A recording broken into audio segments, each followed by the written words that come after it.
Yo guys, what is going on? It is Invin here, and today what I'm bringing to you guys is a video discussing the current state of PvP in New World and how I think that OPR, open world PvP, and wars, 50v50 territory wars that is, are working after the latest update. Obviously, with the February update, we did see quite a few weapon changes, but more importantly, we saw changes to the way that the movement interacted with those abilities, and once you hit, once you're staggered, once you're stunned, as well as, once you're going into those melee swings, we can now move faster as melee players. And what I wanted to discuss is kind of how this seems to be working from my perspective and from the perspective of kind of my team and my company in-game, how we've been finding things so far, and have a little bit of a discussion with you guys, because, of course, if you've read through the March patch notes or you've seen my video on it, you'll know we are expecting to see some more changes upcoming, and so I feel like it's a good time to have a little think about how this is working. Now, before we fully jump into today's video, if you haven't already done so,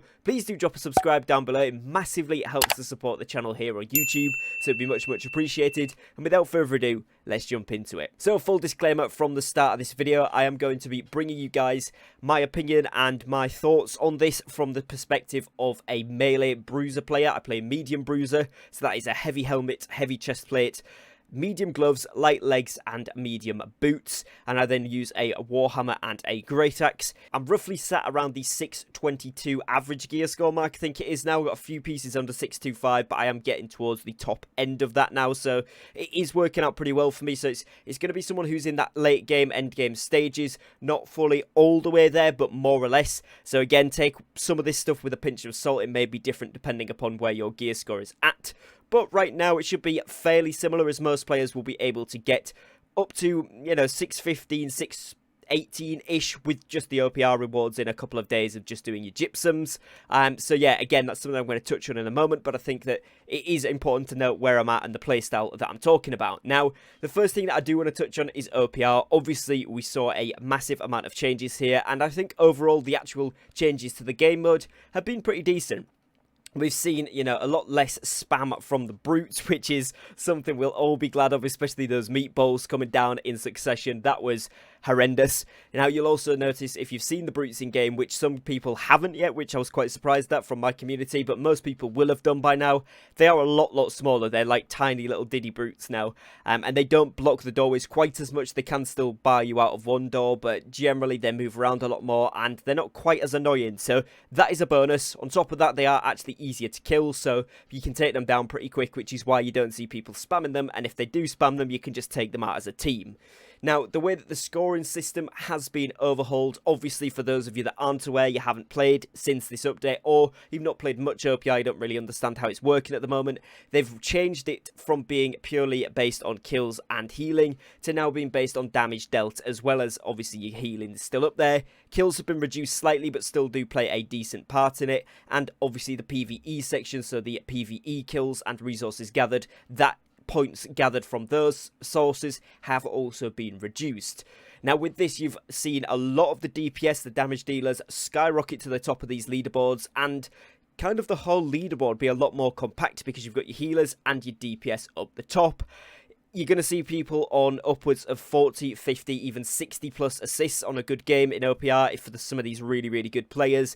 And it's really cool to see. And a lot of those players are getting rewarded. Sometimes they've got, 15 to 20 kills. Sometimes they've only got 5 or 6 kills, but a ridiculous amount of assists, doing a lot of damage. And you can see they're up there in that #1 spot. So I think for DPS, this is really good. Also keeps healers in the loop, which is really nice. Going forward, what I would like to see is something like damage blocked for the tanks. For all my tank players out there, it's still very annoying, and whilst they play a vital utility role, if you've ever tried to 1v1 a tank, or even 2 or 3v1 a tank that's actually good with their positioning, it can be very annoying to kill them, and by the time you get them to half, they've got a healer, they've got mages on them helping them out, and it can actually lead to you and your team getting basically blasted down by the enemies because they're going to come in hot on that. So tanks can be a really vital part of any composition, especially in OPR and the 50v50 wars. So hopefully going forward in the future, I would like to see a scoring system added for their damage blocked. Mitigated wouldn't work because people could just stack Constitution, so I think actual blocking would make more sense, and of course that would encourage people who play, for example, bruiser roles like myself to also block some attacks, because you will get some points and a reward as such for doing that too. So encourages good playstyles. Now, in terms of how the OPR has actually been functioning, we've had a bit of lag on most servers. I think this is pretty universal. As always with things when there's a lot of abilities going off, it is a little bit laggy and a little bit choppy in places. This is kind of a shame because I thought most of this would have been addressed with the previous February bug fixes. But I wouldn't say it's as buggy. I've not really had many issues where I've been glitching into things. It's more just desync from the server because of heavy loads that we're seeing, which is kind of understandable to an extent. Hopefully, this is something that we see fixed because this has been a problem from early doors in New World, and it's something I personally would really like to see hammered down on because I think if they can get that sorted, then it's going to, be a really, really crucial part. Something that Danny TV was saying about stacking in Guild Wars 2 and how that used to work, and that's relevant to this game because with the March update they're planning to get rid of collision in game modes like Outpost Rush and in your open world. So what that might mean is that players can stand inside each other, players can go through each other, which could reduce the lag a little bit. So that should be an interesting part to see whether that does play a factor in these environments, and it'd be really great if it does because I think reducing the lag and getting this consistency of the input to the game up and making it just a reliable sort will be really, really fun to play because the actual PvP right now is working great. Now, in my opinion, again, from a bruiser's perspective, the melee changes are fantastic. It's allowing me to glide around targets a lot easier, to actually be able to connect shots after getting staggered or stunned, and more importantly, after doing my own abilities, because it used to be a little bit of a delay between stopping running and then hitting. Now you go from a run into a swing and you're able to dodge around and actually get the responsive dodges. So that is a really, really big benefit. Now, because I'm playing melee only, this means I don't have much ranged options. I've got my Gravity Well and my Path of Destiny to get a little bit of range, as you guys will see from some of the gameplay in the background. But other than that, it's actually just going to be basically running up to people with charge or physically running up to them. So this smooth transitionary period that they've added is a really, really big benefit. Now, for the ranged players, I think that right now, magic and, your bows and your muskets and stuff like that are not as good as they were before. They're still doing a ton of damage with the right build, but a lot more players have started to stack that physical defense because of the great axes and the warhammers being probably two of the best weapons, or two of the most fun weapons at the very least, to use right now, especially in OPR. So you will see a lot of players running that, which is why mages are able to do a lot of damage because people have come away from the elemental resistance a little bit, talking more about the meta here, if you will. And of course, still a few changes and tweaks that could be made to the Ice Gauntlet, Void Gauntlet, and of course the Fire Staff. But overall, I feel like it's getting to a point now where a couple of little tweaks to those and they could be back up to full form and players will enjoy using them. A lot of people using them at the moment and saying that they're good. Other players trying them and it's not for them. So I really do think it's, dependent on your play style rather than actually how it's tuned. And obviously we have got some changes coming in the March update to more weapons again. So we'll see how things flow and work from that point on, but right now it seems to be in a fairly good state and a lot better responsiveness from the abilities. Now, in terms of switching weapons and that sort of thing, the queuing system that they've added, this again is working decently well. 90% of the time it's pretty good. There's still a few things where it doesn't switch quite correctly, or it queues it and then does an ability that you didn't want it to do because you kind of either spamming or you're trying to press your pots and you press the wrong button or whatever. So this can be a little bit of a potential hindrance, I suppose, but it is just more relearning how to play it without having to spam the weapon swaps, etc. But sometimes you still don't get the weapon swap even when you are stunned as a melee character, which I think is something they need to still look into, because sometimes there I'm really spamming my weapon swap button and it works, and other times I'm spamming it and it doesn't, and then I'm left in a situation not knowing fully whether it's going to happen or not, and that is just usually when you're staggered or knocked fully down. The rest of the time it's working pretty well. Now, again, from a perspective of a healer, apparently healing is pretty good right now. When I've tried my healing staff, it's been working fairly well. I would just say that sometimes there's a little bit of a delay between actually putting down the spells and some of the visual rendering. Now, that again just could be in OPR because there's a lot going on, and the same with the wars. But generally, it's been pretty good in PvE for me. So again, let me know your thoughts down below in the comments on that and how it's been working for you. Now, open world is something that I haven't done an awful lot of since this update, to be honest. It's mainly just been PvP quest running. We have managed to come into conflict with several other groups whilst we've done this, and it's actually been a lot of fun.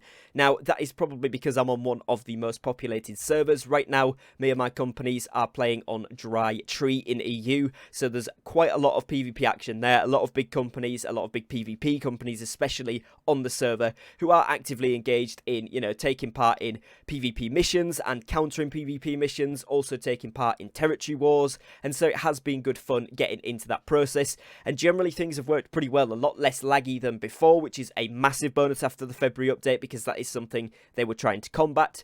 It's also been a lot more fluid to move around the environment thanks to the movement changes that they did, including the dodging changes, and stuff has been much more responsive in the open world, which is fantastic. Now, some people have had different experiences to me. I've spoken to a few of my community members and they've said, oh, it's been a little bit hit and miss for me. Sometimes it's been fluid, sometimes not so much. Personally, going off my experience, I've done this maybe around 6 times now. I think 6 or 7 times I've gone out separately and done PvP missions, and it's been pretty good all of those times, but I would say at least 5 of those we've had enemies attacking us as well, or fighting back, or countering us, whatever you want to say, and it's still been pretty good. So overall, not so bad at all, and I think that that's a really positive change. But again, let me know how you've got on with that in the comments below. Now, finally, I just want to touch on War. The reason I spent so long in Outpost Rush, obviously, is because we've seen the changes there, but Wars and 50v50 territory wars specifically, what's been going on with those? Well, generally, they've been pretty good. We had one laggy one after the servers went back up from the February update, but since then it's actually been pretty good. The gameplay you are seeing in the background is actually a war from earlier this evening, where we were able to successfully defend our new home in Ebonscale Reach. Now, this was a really fun war because it allowed us to have a lot of control over the map. Our team was really good. We'd worked really hard on planning and synergy, so it allowed us to test out a lot of things that we wanted to try, but it also was really smooth gameplay. As you can see, very minimal lag just when there's a lot of stuff happening on screen, which is to be kind of expected, but other than that, it's actually pretty smooth. So I've been enjoying that a lot more, bar that one dodgy war that I said we had there where it was very laggy. The rest of them have been pretty clean. We've also seen a lot better rendering of the spells so that we can actually see where the areas of effect are, particularly your ice storms. And with that, the ice storm change where it stops the damage stacking has been brilliant. At least on my wars, I haven't seen anything like that happening. But what I would say is that players are dying a lot faster, whether that's myself and ally players or enemy players. When they get caught in a grav well and then everybody jumps in on them, they're dying a lot faster than before. In my opinion, I don't know if that's actually factual or it's just feeling like it, because more and more players are hitting that 625 or 620 plus gear score, so damage is just higher. I think that could probably be it, and again, that's across the board with your mages, your bow users, your muskets, your melees, and your tanks. You're going to see a lot of people, plus you're going to get big heals dropping in there for your allies. So if your ally gets a good heal and the enemies don't get one on their player, you're going to take them out pretty quickly. If you're doing a 2 or 3v1, you're pretty much winning every time if you've got a decent gear score. So that is something that I think is nice. It's encouraging that team play, it's encouraging team synergy, and I've enjoyed that side of it. I am, like I made a video on yesterday, a little bit on the fence about the upcoming proposed changes to the defending spawns. I think if they allow us to pick the section of the fort that we spawn at, whether it's A, B or C, that could work fairly okay, and I think obviously, you know, that would be necessary in order to be able to keep the flow of the game going, so we haven't got too much time out of content. It's more time actually playing the war and fighting, which is what players want, and then that'll be pretty good. But if it's just random spawns in the fort, I think it's going to be too much running about and will disjoint the gameplay a little bit, which would be a shame, but we'll see how it works, obviously, when it comes into fruition. But yeah, overall, wars since the update have been pretty good. They've felt smooth, it's been responsive. The weapon changes have been, again, around 85 to 80% responsive, sometimes a little bit off, but again, it depends if you're caught in big CC chains and that sort of thing. Generally, respawns have been pretty smooth, less load times, which is really good. People are getting in a lot faster with the double load times and double the amount of players they load into the wars now. That's been really good. Players are able to get in, see the warboard quicker, know exactly which group they're in, where they're going, and all that good stuff with the planning phase. So that's been a bonus. And overall, they've been a lot smoother. Like I said, just a couple of things there, here and there, but overall, much tidier than before. So I really am enjoying that factor. Again, let me know your thoughts and feelings, how you've got on with wars down below, because I do want to see if it's a general thing or if it's just me. I've been lucky so far, but generally most people are enjoying these. Yes, there's some unbalance in terms of the weapons right now. I think most people know that the gravity well is quite overpowered, but in terms of the meta, people are kind of adapting to that, putting more bruisers in, putting more people using the gravity well into their team, and in turn countering that as well. So we'll see how weapon balancing shifts, of course, with the March update coming in a few weeks' time as well. But for right now, it is quite great axe heavy and quite bruiser heavy, so do be prepared if you've not done a war for a little while. That is what you're going to expect, a large amount of CC coming your way as soon as you enter the battlefield. But that is going to be it today, guys. That's my thoughts and feelings on PvP for OPRs, especially with those changes there, but of course open world and war 50v50 territory wars as well. Let me know your thoughts and feelings on all of the scenarios that I've talked about here, your general thoughts on PvP and what your experiences have been like. Have you found it cleaner? Have you found it smoother? Or has it been more jagged and more laggy for you than before? Personally, like I said, it's been better, but do let me know your thoughts and feelings as well. Other than that, guys, that's going to be it for today's video. So thank you very much for your time. Thank you for watching, and I will catch you again very, very shortly on a brand new upload. Take care, guys, and peace.